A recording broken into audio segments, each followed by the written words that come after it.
Mikel, we're 2 games into the season and find ourselves in a difficult moment, but how important is it for us to maintain our focus and belief on all the work that we've been putting in? Well, you have to realize first that the position that we are in is not where we want to be, and we should not accept it, and we should not use too many excuses to justify where we are. And just try to use the moment and the challenge ahead of us as an opportunity, and take it and encourage everybody around you to have the same mentality, the same energy, and things will turn around. We've done a lot of work. We are under difficult circumstances at the moment, but we need everybody together, and the spirit to be fair around here, the togetherness that we have around the team, and even with the owner ownership is really strong. But we need to give our fans and probably the outside world some encouragement, and that's only given with results, so we need to get results. The team have obviously put in a lot of graft over the summer, and I'm sure you've seen a lot of progress with how your side is playing tactically over the summer as well. So when you find yourself in a situation like this, what are the key messages to your squad to kind of maintain that confidence going forward? Well, that's a big word, confidence in what we do and what they are capable of doing, and try to find the reasons why you don't win football matches. They know our preparation is being disturbed. We had to do something the Brentford game, and we had to alter it 24 hours before the game. It happened exactly the same thing against Chelsea.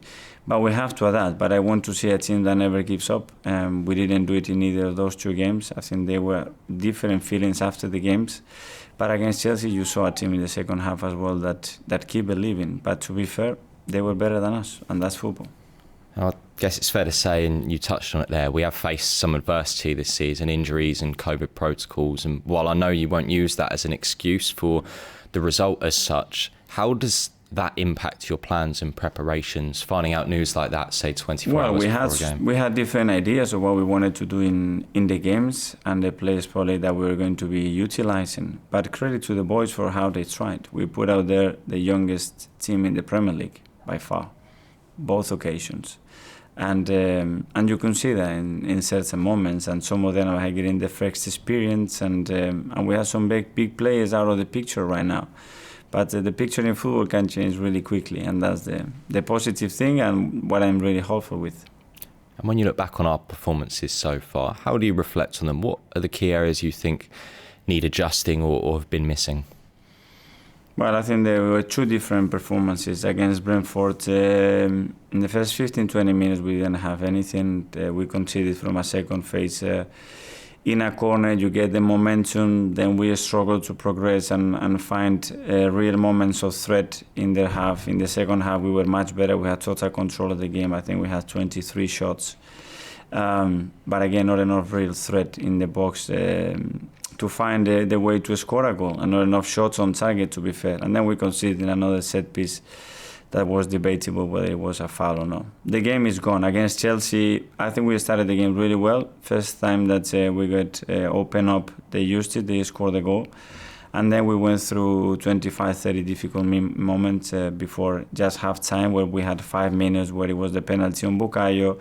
We had 4 or 5 corners and better entries in the final third.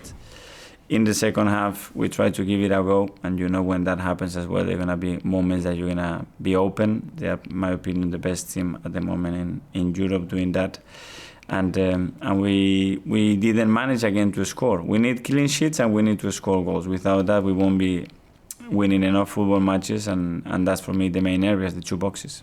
Now, since our last interview, Mikel, we've made 2 additions to our first team squad, one of which a familiar face, Martin Odegaard. How pleased were you to be able to get, I guess, your top target into the club?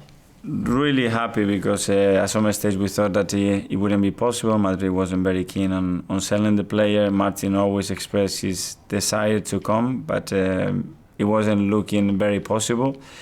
And then the door opened, and straight away the club was really supportive. Edu did, I think, a great job to manage the situation, and we got the player that we wanted, and we know because we have experience with him already for 6 months.